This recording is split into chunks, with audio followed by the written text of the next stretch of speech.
7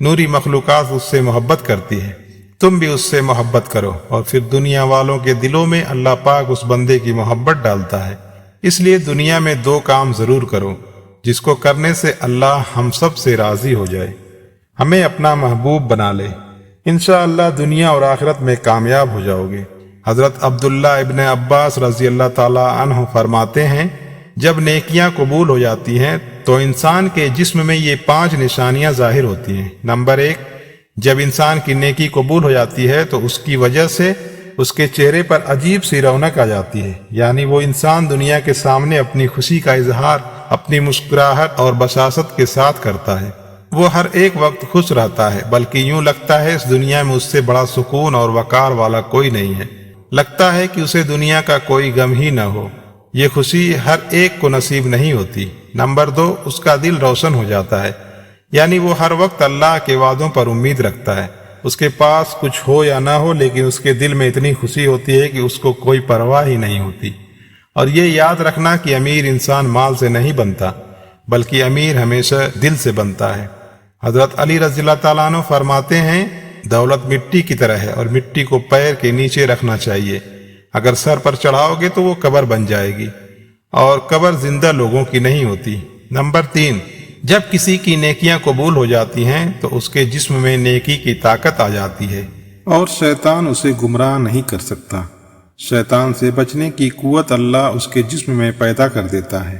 number 4، وہ اپنے مال و دولت میں فراوانی پیدا کرتا ہے، یعنی اللہ اس کے رزق میں برکت پیدا کرتا ہے۔ وہ چاہے لوگوں پر کتنا بھی خرچ کرے، ضرورت مندوں کو کتنا بھی بانٹے، اس کی دولت میں کمی نہیں آتی۔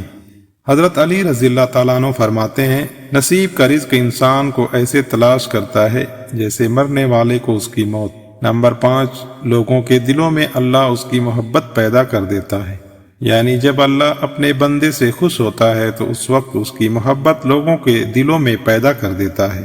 ناظرین کرام، اب آپ کو بتاتے ہیں عورت کی ذمہ داری کیا ہے۔ حضرت علی رضی اللہ تعالیٰ عنہ نے فرمایا، عورت کی سب سے بڑی ذمہ داری کیا ہے؟ حضرت علی رضی اللہ تعالیٰ عنہ کی خدمت میں ایک شخص آیا اور دست ادب کو جوڑ کر عرض کرنے لگا، یا علی، میری بیوی میرے گھر کا کام صحیح نہیں کرتی، نہ میرے کپڑے کی دیکھ بھال کرتی ہے، نہ گھر کی صفائی ٹھیک طرح سے کرتی ہے، تو کیا میرا ڈانٹنا، غصہ کرنا صحیح ہے؟ بس یہ کہنا تھا تو حضرت علی رضی اللہ تعالیٰ عنہ نے فرمایا، اے شخص، کس نے کہا کہ تمہاری بیوی پہ تمہارے گھر کا کام واجب ہے؟ یاد رکھنا، اسلام نے عورت کی عزت کو جتنا بلند کیا ہے اتنا کسی مذہب نے نہیں کیا۔ میں نے اللہ کے رسول صلی اللہ علیہ وسلم سے سنا کہ عورت کی سب سے بڑی ذمہ داری یہ ہے کہ وہ اولاد کی اچھی پرورش کرے اور وہ اپنی اولاد کا خیال رکھے، لیکن اگر اپنی اولاد کی پرورش کرنے کی اجرت شوہر سے مانگنا چاہے تو وہ بھی مانگ سکتی ہے۔ اور تم گھر کے کام کی بات کر رہے ہو، خوشی سے گھر کا کام عورت کرتی ہے، گھر کو سنبھالتی ہے، تو یہ اس کی عظمت ہے، یہ اس کا بڑاپن ہے۔ اس کا شکریہ ادا کیا کرو، اس کا احترام کیا کرو۔ میں نے اللہ کے رسول صلی اللہ علیہ وسلم سے سنا کہ جس وقت عورت اپنے گھر کا کام کرتی ہے اس وقت اللہ اپنے فرشتوں کو زمین پر بھیجتے ہیں اور کہتے ہیں کہ جب تک یہ عورت گھر کا کام کرتی رہے اس کے لیے عبادت لکھتے رہو، اور وہ پورا وقت جو عورت گھر کے کام میں لگاتی ہے وہ اس کی عبادت میں شامل ہو جاتا ہے۔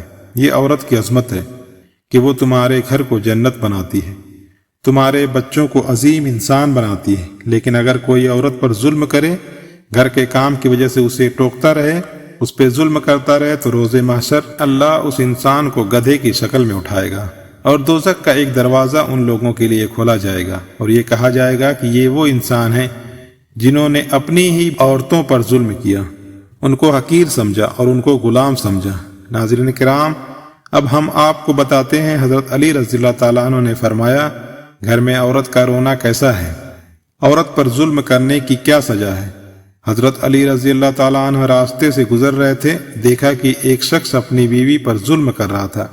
حضرت علی رضی اللہ تعالیٰ عنہ اس کے قریب گئے اور فرمانے لگے، اے شخص، اللہ سے ڈرو، تمہاری مفلسی، پریشانی اور رزق میں تنگی کا سبب یہ ہے کہ تمہاری بیوی تمہاری ہی ظلم کی وجہ سے تمہارے ہی گھر میں روتی ہے۔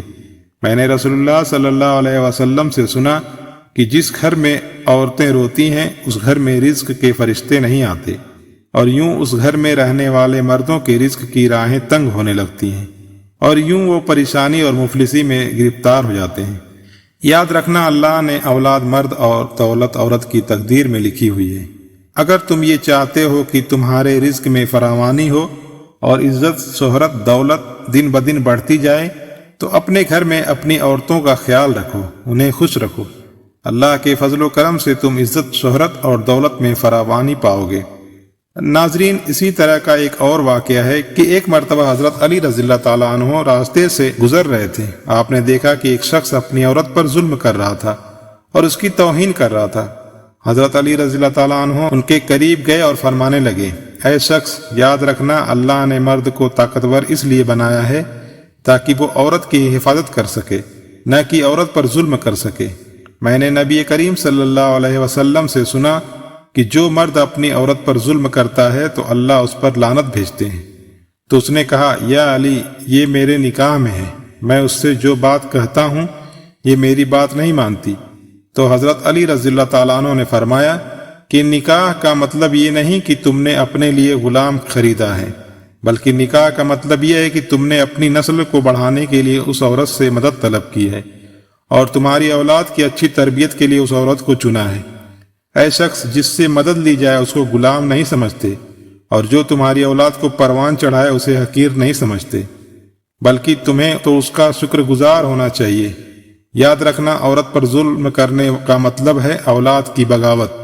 آنے والے وقت میں اولاد اس عورت کے جسم سے تمہیں نصیب ہوگی تو اس کے وجود میں تمہارے لیے بغاوت ہی بغاوت ہوگی۔